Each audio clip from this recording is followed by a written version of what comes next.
ஒரு ராஜா தன்னுடைய தோட்டத்துக்கு ஒரு நாள் உலாவ சென்றிருந்தார்.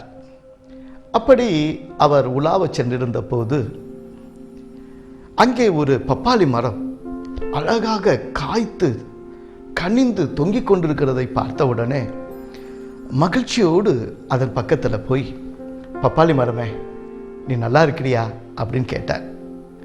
கேட்ட உடனே அந்த பப்பாளி மரம் சொன்னிச்சு, எங்க ராஜா நல்லா இருக்கிறது, இவ்வளோ பழம் பழுத்து இவ்வளோ அழகா இருந்தோம், என்ன பிரயோஜனம்?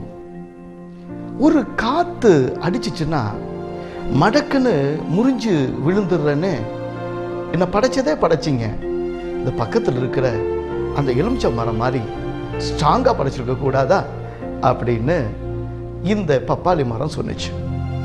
அதை கேட்ட உடனே இந்த ராஜாவுக்கு கொஞ்சம் துக்கமா இருந்துச்சு.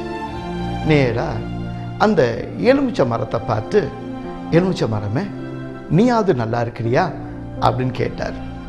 கேட்ட உடனே அந்த எலுமிச்சை மரம் சொன்னிச்சு, எங்க ராஜா நான் நல்லா இருக்கிறேன். இன்னைக்கு காலையில் ஒருத்தன் வந்தான், வந்துட்டு ஒரு பழம் 50 பைசாவுக்கு தருவியா அப்படின்னு சொல்லி, வேணா 100 பழம் வாங்கிக்கிறேன் அப்படின்னு சொல்லி அவன் பேரம் பேசினான். அதை பேசும்போதே எனக்கு மனசில் ரொம்ப துக்கமாயிடுச்சு. எவ்வளவு என்னை சீப்பாக நினச்சிட்டாங்க பார்த்தீங்களா? அங்கே இருக்கு பாருங்க அந்த ஆப்பிள் மரம், எவ்வளவு அழகாக காய்ச்சி தொங்குது, அது எவ்வளவு காஸ்ட்லியாக இருக்குது, எவ்வளவு ஜனங்க அதை நேசிக்கிறாங்க. அந்த ஆப்பிள் மரம் மாதிரி என்னை படைச்சிருந்தீங்கன்னா நான் எவ்வளோ சந்தோஷமாக இருப்பேன் அப்படின்னு இந்த எலுமிச்சை மரம் சொல்லிச்சு. இதை கேட்டு கொண்டு இருந்த உடனே இந்த ராஜாவுக்கு இன்னும் கொஞ்சம் துக்கமானுச்சு. நேரடியாக அந்த ஆப்பிள் மரத்துக்கிட்ட போனார். ஆப்பிள் மரத்தை பார்த்த உடனே இது நல்ல தலை அழகாக இருந்துச்சு, நிறைய கனிகளோடு இருந்துச்சு. அது பக்கத்தில் போய், ஆப்பிள் மரமே, நீயாவது சந்தோஷமா இருக்கிறியா அப்படின்னு கேட்டார்.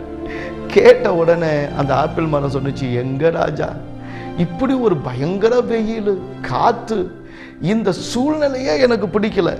போயும் என்ன இந்த நாட்டில் வச்சிருக்கீங்களே, என்னை கொண்டு போய் நீங்கள் அமெரிக்காவில் வச்சுருந்தீங்கன்னா நான் எவ்வளவு குழுன்னு எவ்வளோ சந்தோஷமாக குளிர்ச்சியான ஒரு சூழ்நிலையில் சந்தோஷமாக இருந்திருப்பேன் ராஜா.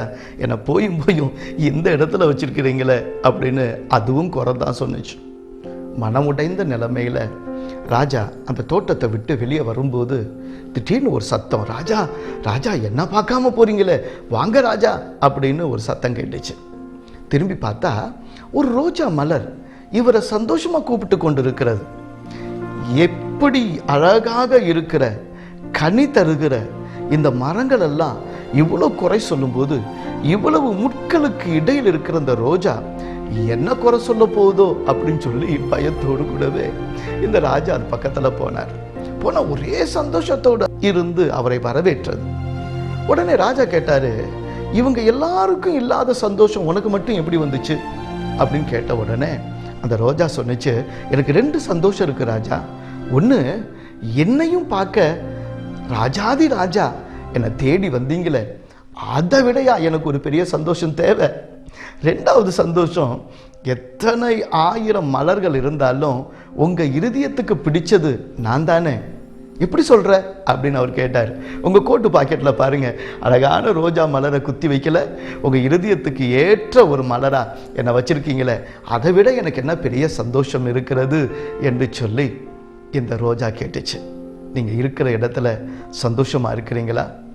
வேதத்துல பிலிப்பியர் 4ஆம் அதிகாரம் 12ஆம் வசனத்துல, தாழ்ந்திருக்கவும் எனக்கு தெரியும், வாழ்ந்திருக்கவும் எனக்கு தெரியும், எவ்விடத்திலும் எல்லாவற்றிலும் திருப்தியாயிருக்கவும் பட்டினியாயிருக்கவும் பரிபூர்ணம் அடையவும் குறைவுபடவும் போதிக்கப்பட்டேன் என்று பவுல் சொல்கிறார்.